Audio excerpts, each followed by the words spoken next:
Hey guys, Warfare Daily here. Welcome back to the channel, and today I'm going to be doing a tank review on the AT-15A.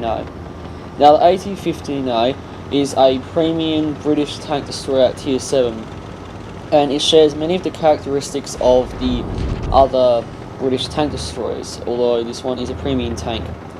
Now, it is quite similar to the AT-7 in regards of its features.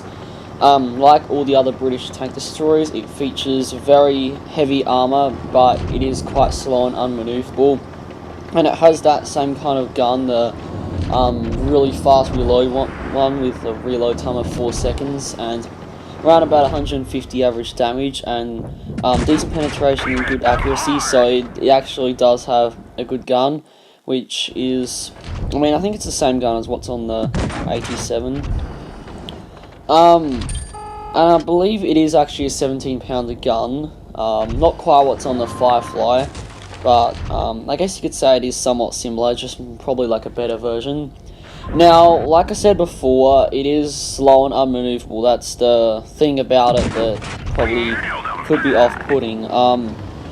It takes a while to get to battle, you struggle to get to spots, and not only that, once you get there, when you're engaged by multiple targets, it's really hopeless because you just can't rotate in time, and if someone gets behind you, that's the end of it. So you really got to kind of stay back, well, not necessarily stay back, but make sure that you have support, and of course never go off alone. But it can be effective with what I'm doing here, just kind of like further back sniping, or it can be quite effective also as a frontal assault tank, but frontal assault tank's probably a bit more risky, and that requires some skill. So, but you can see though, it does actually struggle to get through tier 8 targets. Now tier 8 is probably the worst thing to be happening for this tank, because I usually say that most of the tanks handle up tiering, but this tank really doesn't. Up tier tanks can easily get through your armor, and your gun it doesn't have enough penetration on it. So that's probably another bad thing about it. But the armor. Another thing with the armor is it does have a hatch at the top on the right side, so you got to try and hide that behind an obstacle. So you have your right side behind like a rock or something. That works. But you'll see in this video though, it is very bouncy, even with the hatch not hidden. And you can also see there it has good accuracy as well, which is similar to kind of like the same features as on the Firefly, I guess. And as I said before, the other British tank destroyers. Now you can see there's a SU-122 pushing up. The first shot was lazy, I didn't zoom in and just kind of bounced, I'm guessing off the gun. He bounces his shot, and I also bounced another shot coming from that same general direction. And you can see there, I'm just putting shots into that guy, just absolutely dominating him. See, if you're in a duel like this, where, they're just kind of duking it out with you, one-on-one from the front, you'll pretty much dominate anything in your tier. But if it's a smart player who knows how to deal with you, then that's not going to happen. And you can see here, there's nothing I can do at this point. I'm basically surrounded, and I just basically charge out. And I thought I might be able to kill the T-34, but that's not going to happen. So it's situations like that where this tank can be a problem, I guess you could say. On to the next match. Now this map is probably better for this tank actually, because there's more houses and stuff. That means that it's harder for you to get flanked. But light tanks is easily the biggest threat for this thing. I would say it handles tank destroyers the best, and probably heavy tanks. Not so much heavy tanks because they do have tough armor, but light tanks is really what it struggles against. Because, as I said, because of their speed and maneuverability. And you can see here, like, I'm just going so slowly. It's pretty ridiculous. There's other tanks that are just like it. I guess you could say this tank here it can be a bit of a love-hate relationship, because sometimes it can be excellent, while other times you'll get into a match and you'll eventually get to battle and end up getting killed because you'll be overwhelmed by most of your team will be dead by then. But I can see that in the T-29, this is what I meant about the one-on-one dueling when they fire you front on. You'll really wreck targets when they do that. You can see here, that guy's just not having a good time at all. I'm just putting shots into him and he can't really get through me that well. I don't quite kill him, but I basically take pretty much all of his hit points down. So that's definitely what you do not want to be doing when you're facing this tank. Now, the gun depression I think is okay. I'm not sure how many degrees it is, but I don't ever seem to have any problems with that. I mean, as I said, the gun handling is fine. Now, this is a good example of what I said about getting outnumbered and overwhelmed by light tanks. You can see there, the RU-251 charges in and gets behind me. There's no point trying to get him, I just won't be able to do it. Then another guy tries to flank me. I try to put a shot into him, I'm not sure where the hell it went though. You can see I'm just basically, like, I'm completely screwed, I'm overwhelmed. I try to charge out and maybe kill that guy, but yeah, there's not a lot I can do. Yeah, in that situation like that, yeah, you're not going to survive very long.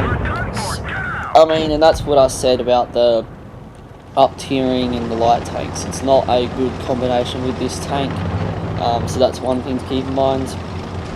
Now also, being a premium tank, I would say you're honestly probably just better off to grind down the British tank destroyer tree.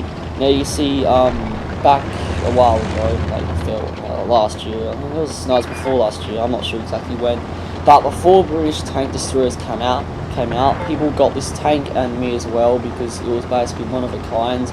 But when the British tank destroyers came out, I guess it kind of makes this tank a bit useless now, because it's a premium tank and you're paying like money for it, whereas the other British tank destroyers, you can just get them without having to pay money, so, and they're just as good.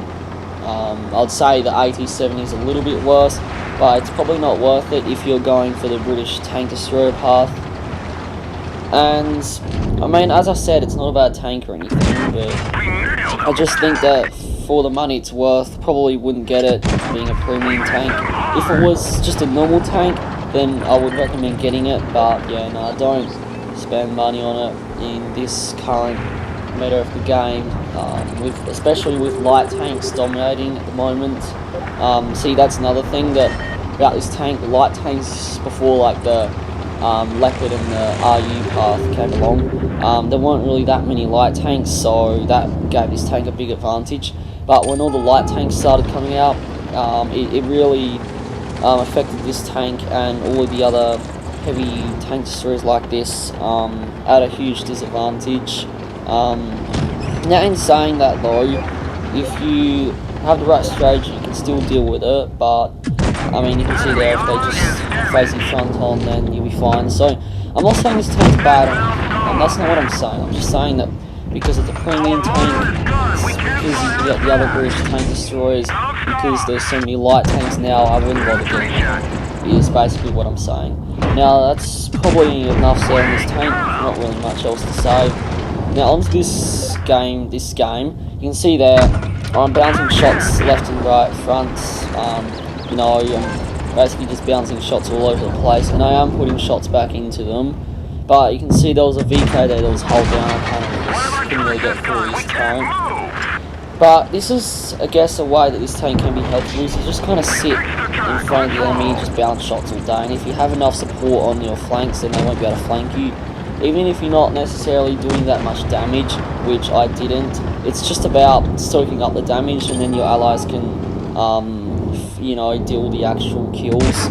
I mean, it just puts pressure on the enemy team, and that is one of the reasons why team won, because I was in the center just holding down those three guys.